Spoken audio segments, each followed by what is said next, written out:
Hello friends, સ્વાગત છે તમારું માકા સ્વાદમાં। આજે આપણે ભીંડાના રવૈયા બનાવીશું। રેસીપી પસંદ પડે તો ચેનલને સબસ્ક્રાઈબ કરવાનું બિલકુલ ભૂલતા નહીં અને બાજુમાં રહેલા બેલ આઇકનને પણ જરૂરથી પ્રેસ કરજો, જેથી તમને મારા નવા વિડીયોની નોટિફિકેશન મળતી રહે અને તમે મને ફેસબુક અને ઇન્સ્ટાગ્રામ પર પણ ફોલો કરી શકો છો। એની લિંક મેં નીચે ડિસ્ક્રિપ્શન બોક્સમાં આપી દીધી છે।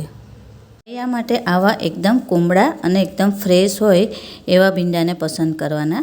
આજે આપણે એવા 250 ગ્રામ લીધા છે, તો એને મેં સારી રીતે ધોઈને લૂછી કાઢ્યા છે। તો એનો આપણે આગળનો ભાગ આવી રીતે કટ કરી લેવાનો છે અને વચ્ચેથી આવી રીતે કાપા પાડી લેવાના છે।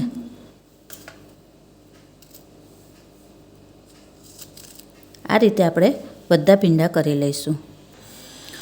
બધા ભીંડાને આવી રીતે મેં કટ કરી લીધા છે। તો હવે આપણે એના માટેનું સ્ટફિંગ કરીશું। સ્ટફિંગ માટે મેં આ લાલ મરચું, ધાણા જીરું, હળદર, દળેલી ખાંડ, મીઠું, આદું, લીલા મરચાંની પેસ્ટ, આ બધું એક વખત આપણે મિક્સ કરી લેવાનું છે। આની અંદર આપણે ખાસ કરીને દળેલી ખાંડ જ લેવાની છે, આખી ખાંડ નથી લેવાની, ને તે એનાથી આપણા રવૈયા થોડા ચવડ થઈ જશે, કારણ કે ભીંડાના રવૈયાનું શાક થોડું ડ્રાય હોય છે એટલા માટે।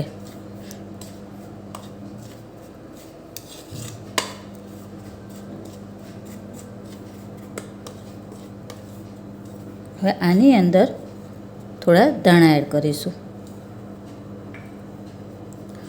શેકેલા સિંગ દાણા અને તલનો ભૂકો અને લીલા કોપરાનું છીણ છે તે મેં એને મિક્સરમાં ક્રશ કરી લીધું છે અને 1 ટેબલસ્પૂન જેટલું તેલ એડ કરીશું। હવે આ બધો મસાલો એક વખત સારી રીતે મિક્સ કરી લેવાનો છે। સ્ટફિંગ આપણું રેડી છે, તો હવે આપણે બધા ભીંડાની અંદર એને ભરી લઈશું।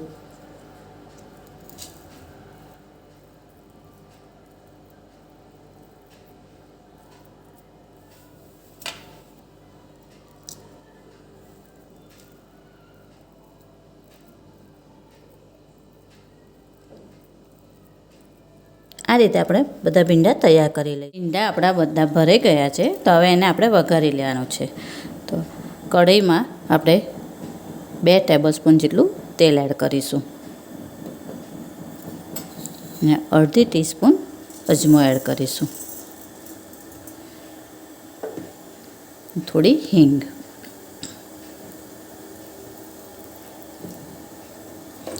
હવે આ બધા ભરેલા ભીંડા આપણે અંદર એડ કરી દઈશું। એક વખત એને હલાવી લેવાના છે।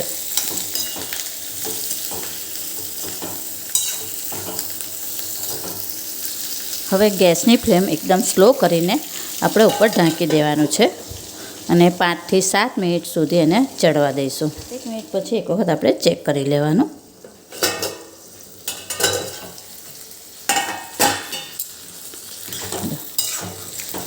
એક વખત આવી રીતે હલાવી લેવાનું। હવે આપણે આને આવી રીતે ખુલ્લા જ ચડવા દેવાના છે, હવે ઢાંકણ નથી ઢાંકવાનું। તો ફરી આપણે 7 કે 8 મિનિટ સુધી એને ચડવા દઈશું। 10 મિનિટ પછી ફરીથી આને એક વખત હલાવી લેવાનું અને વચ્ચે વચ્ચે પણ હલાવતા રહેવાનું। તો આપણું શાક સરસ ચડી ગયું છે। તો હવે ગેસની ફ્લેમ બંધ કરી દઈશું અને એને સર્વ કરી લઈશું। તૈયાર છે આપણા એકદમ ટેસ્ટી એવા ભીંડાના રવૈયા। આવી જ બીજી અવનવી રેસીપી જાણવા માટે મારી ચેનલને જોતા રહો, લાઈક અને શેર કરતા રહો। ચાલો ત્યારે ફરી મળીશું એક નવી રેસીપી સાથે। ત્યાં સુધી હેપી કુકિંગ। Thank you.